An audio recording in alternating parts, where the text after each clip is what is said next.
بسم اللہ والصلاۃ والسلام علی رسول اللہ. ربی ادخلنی مدخل صدقی واخرجنی مخرج صدقی واجعل لی من لدنک سلطانا نصیرا. ربی اشرح لی صدری ویسر لی امری واحلل عقدۃ من لسانی یفقهوا قولی واجعل لی وزیرا من اہلی. ربی یسر ولا تعسر وتمم بالخیر. ربی زدنی علما ربی زدنی علما ربی زدنی علما. السلام علیکم. آج ہم سبق 2 کا گرامر کا پورشن کریں گے اور اس میں تھوڑا سا پچھلا ریوائز کر لیتے ہیں، تھوڑا سا اعادہ کر لیتے ہیں.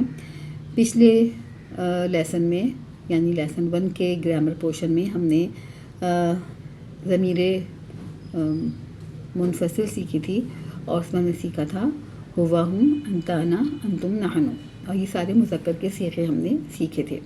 پھر ہم نے کچھ حرف استفہام سیکھے تھے، جیسے من سیکھا تھا اور اس کا مطلب تھا کون، اور یہ جو ہے یہ جملے کے شروع میں آتا ہے، اس سے ہم اس کو کہتے ہیں کہ صدارت مانگتا ہے. جب جملے میں آتا ہے اسٹارٹنگ میں پوچھنے کے لیے آتا ہے، جیسے ہم نے اس کا بتایا بھی تھا من ہوا وہ کون ہے، اور ہم نے جواب میں کہا تھا ہوا مسلم، اور غائب کا جواب ہمیشہ غائب میں دیا جاتا ہے. اور پھر ہم نے بنایا تھا من انتا، آپ کون ہیں، اور جواب ہم نے دیا تھا انا مسلم، میں مسلمان ہوں.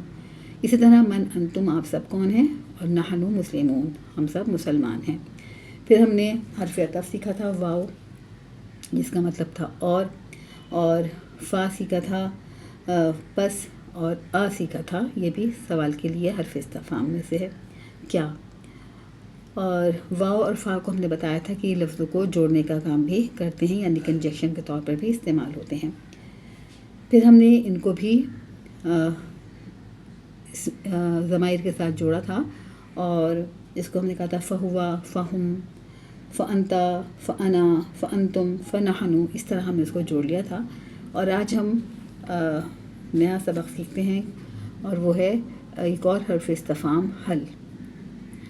حل کا مطلب ہے کیا، اور یہ بھی جملے کے شروع میں آتا ہے، اور اس میں اس کا جواب جو ہے وہ ہاں یا نہ میں دیا جاتا ہے. اس کا جواب میں ہوتا ہے نہ کے لیے لا، اور ہاں کے لیے نعم.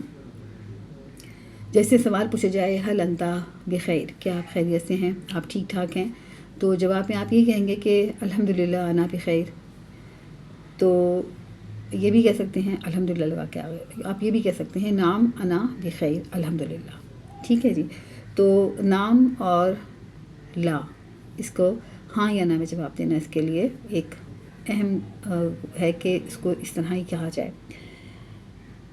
پھر ہم نے پچھلے اسباق میں یہ بھی دیکھا تھا کہ کلمے کی 3 اقسام تھیں، اور وہ تھیں اسم، فعل اور حرف.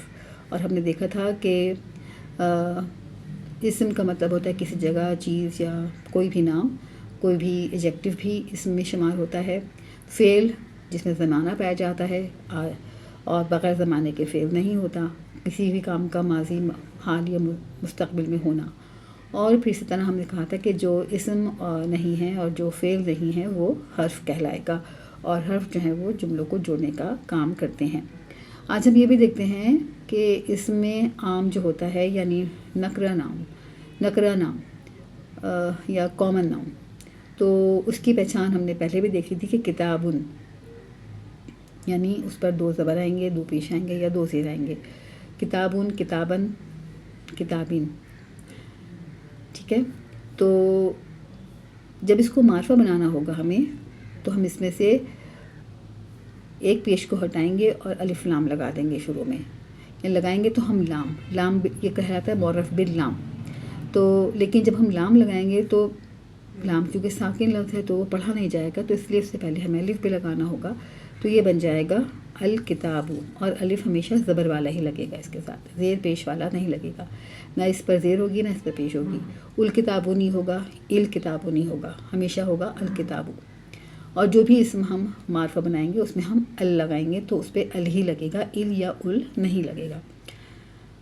الکتابو جب ہم بنائیں گے تو ہم نے دیکھا کہ 2 پیش میں سے 1 پیش رہ گیا.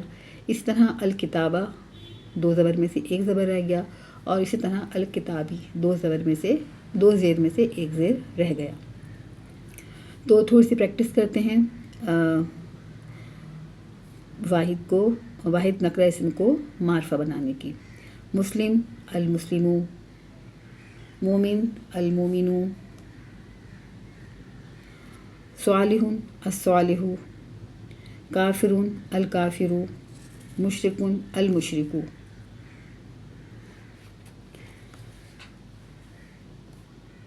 ہوا مسلم، انتا مسلم، انتم مسلمون.